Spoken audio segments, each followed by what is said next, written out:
Selamat datang di Saham Pilihan. Kali ini saya cukup tertarik untuk mengamati pergerakan bandar ya terhadap 4 saham farmasi ini. Kalau kita lihat 4 saham ini, kita plot di dalam satu chart yang sama. Di sini nampak identik pergerakannya sama ya, yaitu IRA, ya, Itama Ranuraya ini produsen alat suntik ya, injeksi ya. Begitu juga dengan KF, ya, Kimia Farma, PH atau Papros, dan juga Inaf ya, Inaf itu Indofarma. Kalau kita lihat memang sangat-sangat identik. Lalu yang jadi pertanyaan adalah apakah kenaikan ini bisa bertahan lama ya, atau setidaknya untuk beberapa hari ke depan sehingga kita bisa mengikuti jejak bandar ini untuk juga mendapat cuan, gitu kan? Atau jangan-jangan ini cuma kenaikan sebentar, harga dikerek lalu besok dibanting, gitu kan? Itu yang harus kita hindarkan. Untuk itu saya akan coba menganalisis secara teknikal, tapi karena keempat saham ini identik, saya akan coba langsung memakai KF saja ya. Oke, kalau di sini kita lihat harganya berhasil break di atas EMA 50 yang biru ini ya, dan juga top BB di sini, top Bollinger Band. Ya, kalau kita marking area ini dan kita bandingkan dengan yang udah terjadi sebelumnya. Ya. Dan kita bandingkan juga dengan yang gagal. Gagal apa? Gagal dia break up tapi nggak berhasil naik kan, dia turun dalam. Ini yang harus kita hindari kan, kenaikan-kenaikan seperti ini. Oke, langsung aja kita sekarang pindah ke time frame weekly ya, untuk melihat sekuat apa dorongan yang terjadi di saham-saham ini sebelumnya sehingga ada yang sukses naik ke atas dan juga ada yang gagal ke bawah gitu ya. Kita pakai weekly di sini. Oke, kalau pakai weekly dia lebih jelas ya. Ini kondisi yang gagal sebelumnya ya. Nampak bahwa harga itu ketika dia naik, dia tidak mampu close di atas EMA 50 yang biru ini ya, berarti kenaikannya itu tidak disertai oleh momentum dan volume yang kuat ya. Itu yang menyebabkan harga drop cukup banyak dan dalam jangka waktu yang lama ya. Itu akan berbeda dengan kondisi yang di sini ya. Kalau kita lihat ini candlenya close di atas EMA 50 dan juga berhasil close di atas top BB ya. Artinya apa? Artinya momentum dan volume kenaikan di sini memang didesain dalam waktu yang lama sehingga harga sempat naik untuk beberapa minggu ya kan. Kalau kita lihat juga di sini struktur harganya, dia membuat double bottom di sini ya sebelum kenaikan ya kan, itu jelas. Sementara kalau di sini yang gagal, harga itu konsisten membuat lower low gitu ya.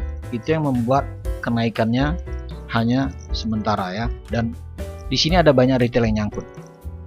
Oke, itu yang harus kita hindarkan. Lalu bagaimana kondisi sekarang? Kondisi sekarang ini apakah lebih identik dengan yang longsor di sini atau yang berhasil naik di sini?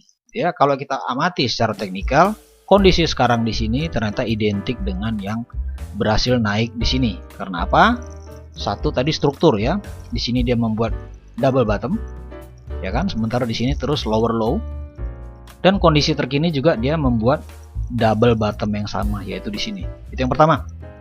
Oke, yang kedua adalah dia berhasil close di atas EMA 50 biru ini di time frame weekly ya. Sama seperti ini kan. Tapi kalau ini harga tidak berhasil. Kan itu faktor yang kedua ya. Jadi kondisi sekarang di sini berpotensi besar untuk terus naik, setidaknya ya mencapai top BB di sini atau di sekitar harga 1400 gitu kan. Sekarang kita lihat bagaimana posisi entry terbaik dalam keadaan seperti ini ya. Untuk itu kita lihat time frame-nya H4. Oke, kondisi seperti ini Bapak Ibu, sangat kecil kemungkinan ya, dengar ya, sangat kecil kemungkinan harga untuk koreksi dalam lalu dia terbang naik, sangat kecil ya. Jadi most likely dalam kondisi yang momentum kuat seperti ini, harga hanya akan membuat base kecil di sini lalu dia terbang ke atas gitu ya. Jadi dari kemungkinan-kemungkinan yang ada, kita bisa mengatur entry kita di mana yang selaras dengan money management kita. Ya, misalnya kita punya dana 100 juta misalnya, jangan langsung di all in di situ tempat ya, tapi kita bisa buy sepertiganya di harga sekarang, gitu kan, dan kita average apabila harga masih koreksi. Itu yang pertama. Dan apabila harga nanti membuat area base di sini, maka entry pertama kita adalah di sekitar koreksi minimal di sini, dan entry kedua pada saat harga itu mulai breakout terhadap resistannya di sini. Itu salah satu taktik yang bisa di-adjust dengan kondisi money management masing-masing ya. Tapi secara umum kenaikan ini tidak akan berlangsung dalam waktu yang sebentar, gitu ya. Karena apa? Karena itu tadi kenaikannya didesain dengan struktur harga yang double bottom atau higher low di sini, ya. Dan bandar itu juga melakukan akumulasi buy-nya cukup lama, ya, dari mulai Februari sebenarnya atau di akhir Januari. Nggak mungkin apa yang udah dirancang berbulan-bulan hanya berlangsung selama 1-2 hari gitu. Oke, semoga minggu depan keempat saham ini bisa memberikan cuan kepada kita ya.